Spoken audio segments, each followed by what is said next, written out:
Hello मस्तरंगीज, welcome to another vlog guys. और आज हम लेके आए हैं फिर से thank you after long time हम वीडियो दिखाने वाले हैं। आपकी कहानी आपकी जुबानी में एक बहुत ही स्पूकी सा स्टोरी, बहुत ही वियर्ड सा स्टोरी। आई मीन ये रियल स्टोरी है, अनबिलीवेबल, सीरियसली। तो ये स्टोरी भेजी है हम लोग को आदित्य ने कोलकाता से। और ये स्टोरी आज हम आपको दिखाएंगे। उन्होंने हमारे साथ वीडियो शेयर किया है और इसके पहले भी उनके स्टोरीज आ चुके हैं 2, और ये तीसरी स्टोरी है जो उन्होंने हमारे साथ शेयर की है। हुआ है अगेन ये रियल लाइफ में, मतलब मानना मुश्किल हो जाता है but actually it's the truth. Story देखने के बाद आप लोग ये मानोगे जरूर। Yes, before we get into the story guys, और भी स्टोरीज भेजो, वीडियोस भेजो। मॉम की रसोई के लिए भी एक वीडियो आया है, I am very happy, and वो मैं बहुत जल्द शेयर करने वाली हूँ चैनल पे। I am very excited for that also. And वो भी आया है, वो सब मैं डिटेल्स जब मैं शेयर करूंगी तब बताऊंगी। एक सरप्राइज जैसा है वो आप लोगों के लिए। हाँ, तो आई एम वेरी एक्साइटेड कि भेजा है उन्होंने, so thank you so much. और Aditya, thank you for sharing your story with us guys. हम दोनों को इंस्टाग्राम पे फॉलो करें और हम दोनों को मैसेज करें, और हमको आपके वीडियोस या तो स्टोरी लिख के भेजे, ईमेल पे भी आप भेज सकते हो। So that is like one way to get in touch with us. Yes guys, please भेजिए अपनी स्टोरीज। और हाँ, आपसे टच में रहने के लिए इंस्टाग्राम पे मैसेज करें। ईमेल आईडीज भी आपके पास है, तो हाँ, हमें उस पे मैसेज करें। यस, डिस्क्रिप्शन बॉक्स में इंस्टाग्राम के लिंक और ईमेल आईडी दोनों मिल जाएंगी। और जितना हो सके गाइस वीडियो शेयर करो, क्योंकि कई बार क्या होता है, आपकी कहानी आपकी जुबानी हो कि मॉम की रसोई हो, वो वीडियो शेयर नहीं हो रहे, जिसकी वजह से व्यूज भी कम आ रहे हैं। तो गाइस प्लीज जितना हो सके वो वीडियो शेयर करें। एंड आप जैसे प्यार और सपोर्ट हमें देते आए हैं आज तक, वैसे ही आगे भी देते रहे। और बस यही कहते हुए चलते हैं स्टोरी की तरफ। Let's watch Aditya story. Friends, hello मस्तरंगीज, मेरा नाम है आदित्य कुमार सिंह और मेरी पहले भी एक वीडियो 2 वीडियोस आ चुके हैं इस चैनल पर। तो आपको अगर वो वीडियो देखनी है तो आप आपकी कहानी आपकी ज़ुबानी प्लेलिस्ट पर जाकर वो वीडियो देख सकते हैं। और ये मैंने बहुत दिनों बाद ये वीडियो डाला है क्योंकि मेरी कॉलेज स्टार्ट हो गई थी, मेरे पास टाइम की थोड़ी कमी थी। और मुझे अभी दुर्गा पूजा की छुट्टी चल रही है वेस्ट बंगाल में, तो सोचा कि मैं वीडियो अपलोड कर देता हूँ, इतनी दिनों से भैया कह रहे थे। तो ये जो कहानी है ये मेरी फ्रेंड के एक भैया के साथ हुई थी, जो इंजीनियरिंग पास करके उनकी प्लेसमेंट जो थी वो मुंबई में हुई थी। तो मुंबई के वो गोरेगांव और अंधेरी के आसपास के एक जगह पे उनको एक फ्लैट रेंट पे मिलता है। एक्चुअली मुंबई में थोड़ा फ्लैट लेना, थोड़ा रेंट लेना थोड़ा मतलब हार्ड है, क्योंकि वहाँ पर जल्दी रेंट मिलते नहीं कम पैसे में। तो वहाँ पे उनको कम पैसे में अंधेरी के आसपास वही एक फ्लैट जो था वो अच्छे रेंट पे मिल गया था, मैंने कम रेंट पे मिल गया था। तो वो उस फ्लैट में शिफ्ट हो गए थे। वो फ्लैट एक्चुअली खन्ना साहब का था। तो उस फ्लैट के ऊपर के फ्लैट में वो रहते थे और वो फ्लैट भी उन्हीं का था। तो एक दिन क्या होता है, भैया का जैसे नॉर्मल शेड्यूल होता है, वो सुबह 9 बजे निकलते थे और रात को 8 साढ़े 8 बजे वापस आ जाते थे काम करके। तो एक दिन क्या होता, संडे की टाइम था तो वहाँ पर छुट्टी थी, मतलब छुट्टी होती है तो वो गार्डन में जाकर बैठे हुए थे। तो एक लड़की जो थी, छोटी सी बच्ची, वो आती है भैया के पास, बोलती है उनको कि अंकल मेरे लिए चॉकलेट ले आई, अब इस बार चॉकलेट नहीं लाए, मेरे लिए प्लीज अगली बार चॉकलेट ले आएगा। भैया को बड़ा आश्चर्यचकित हुआ कि ये किसकी बच्ची है, ये आके मुझसे क्यों चॉकलेट मांग रही है, मुझे तो रहे हुए अभी कुछ ही दिन हुए हैं। तो ये जो भैया ने ये बात मैं आपको बताना चाहता हूँ कि जब एक दिन भैया के ऑफिस में किसी का बर्थडे था तो भैया को चॉकलेट दिया था, मतलब जिसका बर्थडे था उन्होंने भैया को चॉकलेट दिया था। वो बड़ा सा सेलिब्रेशन का जो पैकेट आता है वो दिया था। तो भैया जो थे वो अपने घर में वो चॉकलेट का डिब्बा लेकर आए थे। तो अगले दिन जब वो सुबह उठे तो उन्हें वो चॉकलेट नहीं मिला कहीं पर भी। तो फ्रिज में भी उन्होंने चेक किया, कहीं पर कोई चॉकलेट का डिब्बा नहीं था। तो वही हुआ, एक दिन भैया ने उस बच्ची को कहा ठीक है मैं अगली बार जो है तुम्हारे लिए चॉकलेट लेते आऊँगा। तो फिर क्या हुआ, एक दिन जब भैया ऑफिस से काम करके लौट रहे थे तो उन्होंने मतलब यहाँ पे फ्लैट में एक लिफ्ट थी, उन्होंने लिफ्ट का बटन दबाया। तो लिफ्ट को आते हुए कुछ 10-15 मिनट हो गए।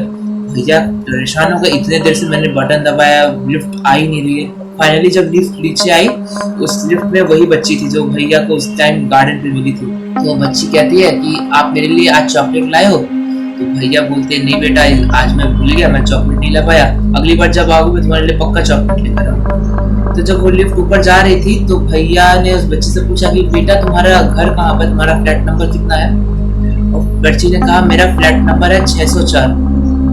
और भैया की बात सुन के मतलब भैया शॉक हो गए कि वही उनका फ्लैट नंबर था। वो जिस फ्लैट में रहते थे उस फ्लैट का नंबर 604। तो भैया बहुत ही मतलब परेशान हो गए कि ये बच्ची क्या बोल रही है। तो भैया ने सोचा कि बच्ची से थोड़ा मिस्टेक हो गई होगी कि छोटी बच्ची से कहाँ से इतना फ्लैट नंबर को याद होगा। तो भैया ने मतलब 600 मतलब जो फ्लोर था अपना फ्लोर पे उतरे से, और जैसे ही वो पलटे पूछने के लिए बच्ची से कि बेटा तुम्हारा लिफ्ट, तो बच्ची गायब हो गई। हाँ, वो बच्ची वहीं से गायब हो गई। भैया परेशान हो गए कि अरे इतनी जल्दी कैसे गायब हो गई, मैंने जैसे 5 सेकंड भी नहीं हुए वो बच्ची अचानक से गायब हो गई। लिफ्ट में टर्न किया, लिफ्ट में ही वो गायब हो गई। फिर भैया तो मतलब फ्रीज हो गए वहां पर कि अब क्या होगा। भैया फ्लैट में चले गए, उन्होंने फिर वो बात भूल गए वो कि क्या करेंगे, सोचे मेरा कोई वहम होगा, ऐसे उन्होंने सोच के ये बात टाल दी। एक दिन क्या हुआ, जब वो रात में सो रहे थे तो वो जब उन्होंने उतरे तो सो रहे थे तो उनके ऊपर एक पानी की जैसा स्टिकी कुछ गाल पे गिर रहा था। तो भैया की नींद टूटी, वो हाथ लगाए उसमें तो देखिए क्या है, अजीब सी चीज है। तो भैया को बहुत समझ में नहीं आई क्या, ये तो पानी तो नहीं है क्योंकि पानी इतना गाढ़ा नहीं होता है। तो वहां देखिए कि आवाज आ रही है मैंने जैसे आप कभी देखिएगा चॉकलेट आप अगर या कोई प्लास्टिक आप अगर जमीन में फेंक देते हैं उसको चलते तो कैसी आवाज आती है, वैसे ही आवाज आ रही थी। तो भैया को लगा शायद घर में चोर घुस आया है। तो भैया को फ्लैशलाइट जैसे ही जलाए वो देखते हैं सामने वही बच्ची खड़ी थी, वो चॉकलेट खा रही थी। मतलब भैया तो देख के पूरा डर गई, अचानक से ये क्या हुआ। भैया की मतलब सिट्टी बिट्टी गुल, भैया वहीं पे 5 मिनट के लिए फ्रीज हो गए वहीं पे। फिर उन्होंने जब टॉर्च लाइट जो मोबाइल की जो लाइट थी वो सोची कि नहीं अब इस घर में लगता है कुछ गड़बड़ है, क्योंकि भैया के साथ ये भी पहले एक बार घटना हो चुकी है। मतलब हमेशा जब वो सोते थे तो रात में पानी का कल कभी खुला रह जाता था, कभी ऐसी जब सुबह उठे थे तो डस्टबिन में चॉकलेट पड़ा हुआ होता था। तो भैया जैसे ही जब उठे और उन्होंने जब लाइट जलाने के लिए अपना हाथ बढ़ाया तो वहां से कान में एक आवाज गूंजी, लाइट मत जला। भैया एकदम डर गए, ये अचानक से क्या हुआ, किसने ऐसे कहा। भैया को समझ में दोबारा जब लाइट जलाने के लिए उठे तो फिर से आवाज आई, मैंने कहा ना लाइट मत जलाना। अरे बाप रे, भैया डर गए पूरी तरह से। भैया वहां से जैसे भागने के लिए भागे वहां से, तो वहां जो सोफा था उनका उसमें पैर पड़ गया। भैया नीचे धड़ाम से जमीन पे गिर गए। भैया डर गए, वो कहे कि तुम मेरे फ्लैट में कैसे आ गए, ये हमारा घर है, अब हम तुम्हें जिंदा नहीं छोड़ेंगे।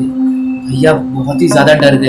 भैया कहने लगे कि ये तो मेरा घर नहीं है, ये मैंने अभी रेंट पे लिया, ये खन्ना साहब का घर है। कम्युनिकेट कर रहा है, बोल रहा है। भैया क्या हुआ, कुछ इतना उनको टेंशन हो गया कि वो वहां पे बेहोश हो गए। जैसे ही वो उठे उनके सामने एक सीन चलने लगा, उनको लगा ये सपना लग रहा है। उन्होंने देखा वो बच्ची और उसके मम्मी पापा जो है वो बैठ के आराम से डाइनिंग टेबल पे खाना खा रहे हैं, और वहां से मतलब दरवाजे से वो खन्ना साहब आ रहे थे। जो खन्ना साहब अंदर आए तो भैया उनको बुलाने की कोशिश कर, जैसे होता नहीं है, ऐसा लग रहा था वो दूसरे ही एक पैरेलल यूनिवर्स में चले गए। उनके हाथ पैर का आप रहे, वो सबको देख पा रहे लेकिन कोई उनको नहीं देख पा रहा है। वो देख रहे हैं कि खन्ना साहब जो है इंसिडेंट दिख रहा है उसको, उनके साथ उनका जो एक्चुअली उस फ्लैट में वो जो आदमी और उनकी वाइफ और उनकी बेटी रहती थी वो खन्ना साहब के भतीजे थे, और खन्ना साहब ने उनको फ्लैट दिलाया था, मतलब चीटिंग करके उनके जो फ्लैट था वो अपने नाम करवा लिया था। तो ये लेकर उनके बहुत साल तक उनके मतलब बीच में लड़ाई चलने लगी थी, लेकिन कुछ सालों बाद लड़ाई ठीक हो गई, माने वो नॉर्मल हो गए। तो क्या हुआ कि खन्ना साहब जो है एक दिन उनके घर आए और उनके बोले कि जो मैं तुम्हारे लिए जूस लेकर आ रहा हूँ। तो वो लोग खाना खा रहे थे, ठीक है, तो वो लोग गए जूस लाने के लिए। उन्हें उस जूस में जहर मिला दिया और उनके मैंने खन्ना साहब उनके भतीजे और उनकी वाइफ को पिला दिया। मर गए। और उस बच्ची को मारने के लिए उन्होंने उस बच्ची को सोफे पे लेटाकर उसका बच्ची की मैंने गला घोट कर उसको मार दिया। तो ये बात देखकर तो मतलब वो बहुत ही ज्यादा डर Cold गए blooded भैया। murder, जब वो सपना एकदम। हमको लगा ये मैंने ये सपना देखा है। भैया उठ के ऊपर वाले फ्लैट में गए और उन्होंने जोर जोर से खन्ना साहब के घर को बैंग करने लगे। वहाँ के फ्लैट में जितने लोग थे सब उस रो में जितने भी फ्लैट के लोग रहते थे वो सब आ गए, पूछे क्या हुआ। तो वो लोग पता है कि ऐसा ऐसा हुआ है। तो खन्ना साहब और उनके मतलब जितने लोग थे वहाँ पर सब वो नीचे गए। उन्होंने देखा कि सब तो ठीक है, मैंने पूरे फ्लैट की लाइट आ रही, बस उसी फ्लैट में जहाँ 604 में लाइट नहीं आ रही है। तो वो फ्लैट में गए, खन्ना साहब का जो था पैर वो अचानक से फिसल गया और वो जमीन पर गिर गया जैसे वो फ्लैट में एंटर हुए। तो और एक्चुअली ये बात थी कि जब भैया ने खन्ना साहब को रोकने की कोशिश की थी, क्योंकि वो जो भूत तो सिर्फ भैया को ही दिख रहे थे, खन्ना साहब को और किसी को भूत नहीं दिख रहे थे। भैया ने उनको रोकने की कोशिश की क्योंकि वो भूत बोल रहे थे कि जैसे ये घर के अंदर आया मैं इसको मार दूंगा। और ये बात है जब वो मैंने पूरा परिवार जब मर गया था तो खन्ना साहब ने ये अफवाह फैला दी थी कि वो उन्होंने सुसाइड कर लिया, और रियल बात किसी को पता नहीं थी। और उनके मरने के बाद भैया ही जो थे वो पहले किराएदार थे जो उस फ्लैट में रहने आए थे। तो जब वो खन्ना साहब उस फ्लैट में एंटर हुए तो वो उनके सर में चोट लगी, मतलब गिर गए जमीन में, मार्बल पे माथे पे चोट लगी, तो वो बहुत ब्लीडिंग होने लगी। तो फिर उनको हॉस्पिटल ले जाया गया। हॉस्पिटल में जाने से पता चला कि उनकी ऑन द स्पॉट डेड हो गई जैसे हॉस्पिटल में गए तो। और जब उनका पोस्टमार्टम हो रहा था तो उनके गले पर मैंने हाथ उंगलियों के निशान थे। तो वो लोग तो बड़ा शॉक हो गए कि उनकी डेथ तो मतलब गिर के हुए जमीन पे इनका गला किसने घोटा है। सोच कर ही देखिए आपकी उनके गर्दन पर जो था वो हाथ के निशान थे। तो फिर कुछ सालों बाद भैया वहीं पे अभी भी रहते हैं उसी फ्लैट में, लेकिन वो आत्मा ने आज तक उनको कभी मतलब परेशान नहीं किया। और भैया कभी कभी वहाँ पर चॉकलेट लेकर आते हैं कि उनको रिवेंज वो मिल गया ना रात को तो चॉकलेट लेकर आते हैं और जब वो सुबह उठते हैं तो वो देखते हैं कि वो चॉकलेट का डब्बा हमेशा खाली रहता है। वो बच्ची हमेशा मतलब हो सकता है वो आती हो रात में। और उसके बाद से कभी वैसी कोई घटना हुई नहीं भैया के साथ। नॉर्मली वो अभी भी उस फ्लैट में रहते हैं, वो फ्लैट को उन्होंने अभी खरीद लिया है, वो उसी फ्लैट में आज भी रहते हैं। बस यही थी मेरी स्टोरी। अगर आपको मेरी स्टोरी अच्छी लगी हो वीडियो को लाइक कर दीजिएगा, शेयर कर दीजिएगा, कमेंट कर दीजिएगा और मस्त रंगीस चैनल को सब्सक्राइब कर दीजिएगा। Thank you. आप सभी को नवरात्रि की हार्दिक शुभकामनाएं। तो ये थी ये एक रियल इंसिडेंट आदित्य की रियल स्टोरी जो उनके भैया के साथ हुआ है। और अगेन मतलब जस्ट इनका तो लेवल ऑफ कम्युनिकेशन बहुत ही स्ट्रांग था यार। इतना स्ट्रांग कम्युनिकेशन मैंने मतलब कभी सुना नहीं है आज तक। लकीली आदित्य के जो भैया थे वो एक अच्छे सोल थे अंदर से, और जो आत्मा थी उसको सिर्फ उसका रिवेंज चाहिए था, उसको इंसाफ चाहिए था।